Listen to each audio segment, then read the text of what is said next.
আদম আলাইহিস সালাম প্রথম মানুষ, প্রথম নবী। তিনি মানুষ ছিলেন, নবী ছিলেন। আল্লাহ পাক বলছেন, ইয ক্বালা রাব্বুকা লিল মালাইকাতি ইন্নী খালিকুম বাশারাম মিন তিন ফাইযা সাওয়াইতুহু ওয়া নাফাখতু ফীহি মির রূহি ফাকউ লাহু সাজিদিন। আর স্মরণ করো সেই সময়ের কথা যখন তোমার রব তিনি আদমকে সৃষ্টি করলেন এবং ফেরেশতাদেরকে বললেন, তিনি আদম সৃষ্টি করলেন, তিনি মানুষ তৈরি করলেন, আদমকে মানুষ হিসেবে তৈরি করার সিদ্ধান্ত নিলেন এবং ফেরেশতাদেরকে বললেন পুরোপুরি ভাবে তার তৈরি করার পর যে আমি তার মধ্যে আমার রূহ সমূহ থেকে একটি রূহ তার মধ্যে ফুঁকে দেব আর তোমরা তার সামনে সেজদায় পড়ে যাবে। একথা দিয়ে প্রমাণ হচ্ছে যে হযরতে আদম আলাইহিস সালাম প্রথম মানুষ, প্রথম নবী। তিনি নবী ছিলেন, মানুষ ছিলেন। শুধু আদম আলাইহিস সালাম নন, আদম আলাইহিস সালাম, নূহ আলাইহিস সালাম, আইয়ুব আলাইহিস সালাম, ইব্রাহিম আলাইহিস সালাম, দুনিয়ায় আল্লাহ পাক যত নবী পাঠিয়েছেন সমস্ত নবীরা কি ছিলেন? মানুষ ছিলেন।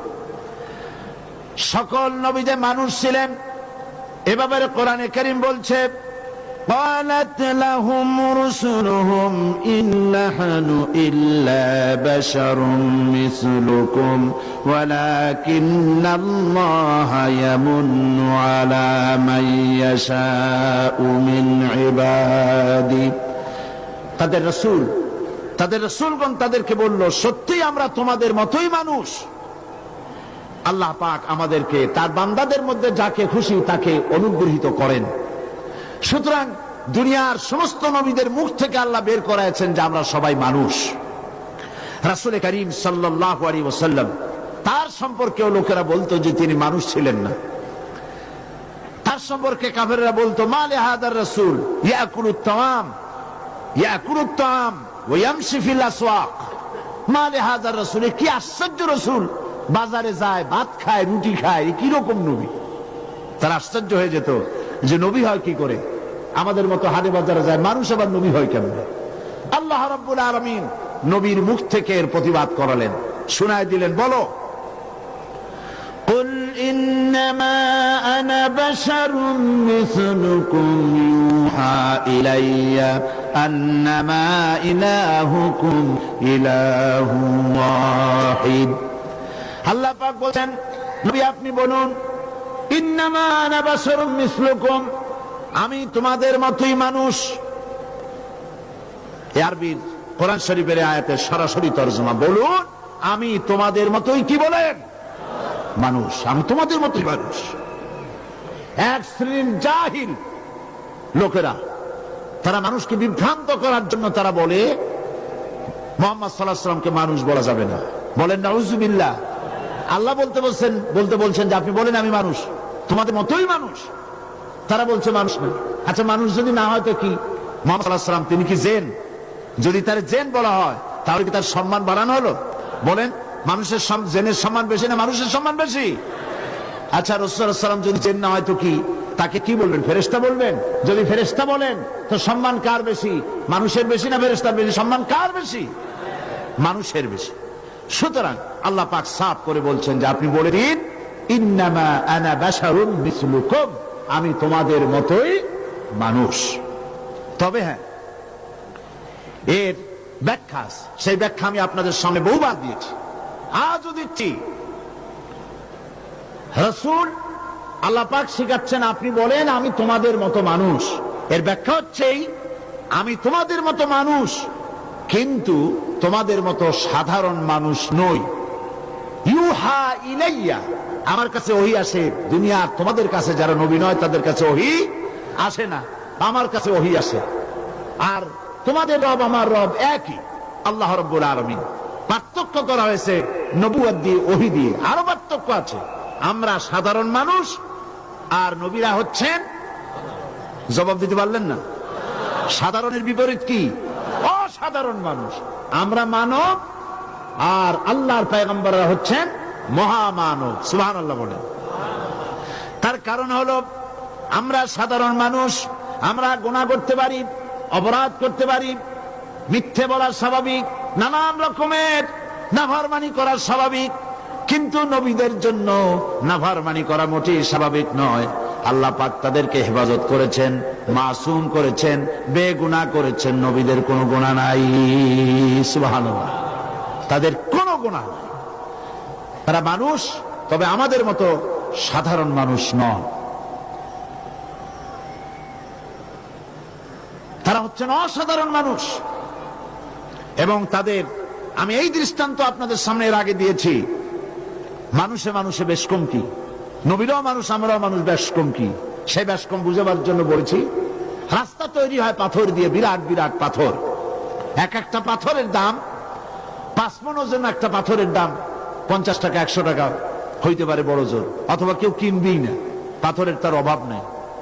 কিন্তু এই পাথর স্বর্ণকারের দোকানে যেয়ে দেখেন, ছোট্ট ছোট্ট ইয়াকুত, জবরজাদ, লুলু, মারজান, আকিক, এই সমস্ত সুন্দর সুন্দর দামি দামি পাথর জুয়েলারির দোকানে আছে, যার এক একটা তোলা 50,000 টাকা, 1 লাখ টাকা পর্যন্ত হতে পারে। তাহলে স্বর্ণকারের দোকানের পাথর আর রাস্তার পাথর, দুই পাথর কি এক? এজন্য কবি বলেছেন, মুহাম্মাদুন বাশারুন লাইসা কাল বাশারি ওয়া হুয়া ইয়াকুতু ওয়ান নাসু কাল হাজারি। মুহাম্মদ সাল্লাল্লাহু আলাইহি ওয়াসাল্লাম তিনি মানুষ বটে, কিন্তু সাধারণ মানুষের মতো নন। যেমন ইয়াকুত আর জবরদস্ত পাথর বটে, কিন্তু রাস্তা বানাবার পাথরের মতো পাথর নয়। কথা বুঝে আসছে? সুতরাং নবীরা সবাই মানুষ, মানুষকেই চিরকাল নবী বানানো হয়েছে। কে বলছেন কথা? আল্লাহ পাক।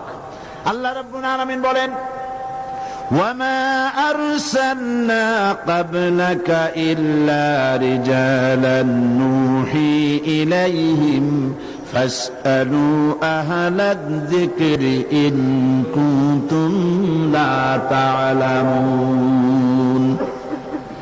হে নবী, আমি তোমার পূর্বে যত নবী পাঠিয়েছি, সমস্ত নবী রাসূলদেরকে মানুষের মধ্য থেকে নবী রাসূল তাদেরকে বানিয়েছি। তোমরা যদি একথা না জানো, তাহলে জ্ঞানীজনদের কাছ থেকে জেনে নাও। জ্ঞানীজন কারা? যারা কোরআনের ইলম রাখে। কোরআনের ইলম যারা রাখে তারা সত্যিকারের জ্ঞানী। সুবহানাল্লাহ। মরহুম ডক্টর শহীদুল্লাহ, নিশ্চয় নাম শুনেছেন আপনারা, আমার দেশের গৌরব ছিলেন তিনি। যেহেতু তিনি মুসলমান, যেহেতু তিনি ইসলামের পক্ষের লোক ছিলেন, তাই তার জীবনী আলোচনা হয় না। রেডিও টেলিভিশনে গুরুত্বপূর্ণ আলোচনা, সেমিনার, সিম্পোজিয়াম তাকে নেওয়া হয় না। এটা জাতির জন্য দুর্ভাগ্য। দেওয়ান মোহাম্মদ আজরফের মতো জাতির মুরব্বী দুনিয়া থেকে বিদায় হয়ে গেল, এই কঞ্জুস সরকার একটা বিবৃতিও দিতে পারে নাই। আর নাস্তিক মুরতাদরা মারা গেলে সরকারের বাত মরা কান্না শুরু হয়ে যায়। ডক্টর শহীদুল্লাহ যখন কোন সেমিনারে যেতেন, শিক্ষিত লোকদের মধ্যে যেতেন, তিনি সেখানে বলতেন, তোমরা সবাই শিক্ষিত লোক বটে, ডক্টরের ডিগ্রি করে এসেছো বটেই, তোমাদের ব্রিফকেস ভর্তি করা অনেক ডিগ্রি আছে ঠিকই, কোরআনের ইলম যদি থাকে তাহলে সত্যিই তোমরা পণ্ডিত, আর যদি কোরআনের ইলম না থাকে তাহলে তোমরা পণ্ডিত বটে, কিন্তু পণ্ডিতের আগে আর একটা শব্দ বসবে, তা সেই শব্দটা হচ্ছে মূর্খ।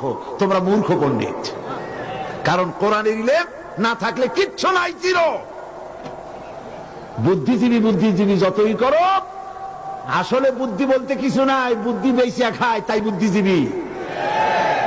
মূল বিষয় হচ্ছে কোরআনের ইলম নাই তো কিচ্ছু নাই। কোরআন হাদিসের ইলম হচ্ছে সর্বশ্রেষ্ঠ ইলম। জোরে কোন সুবহানাল্লাহ। আল্লাহ পাক সে কথাই বলছেন, যদি তোমাদের জানা না থাকে তাহলে জ্ঞানীজনদের কাছে জেনে নাও। জ্ঞানীজন কারা? যারা কোরআনের ইলম যারা রাখে। মানুষের জন্য মানুষকেই নবী বানানো, মানুষের প্রতি আল্লাহ পাক ইহসান করেছেন, বলেন আলহামদুলিল্লাহ। মানুষের জন্য যদি মানুষকে নবী না বানানো হতো তাহলে আমাদের জন্য কষ্ট হইতো না ভালো হইতো? কোন তো দেখি। আর যারা জবাব দিলেন না তাদের জন্য খুব মজা হইতো। মানুষের জন্য মানুষ নবী হয় স্বাভাবিক।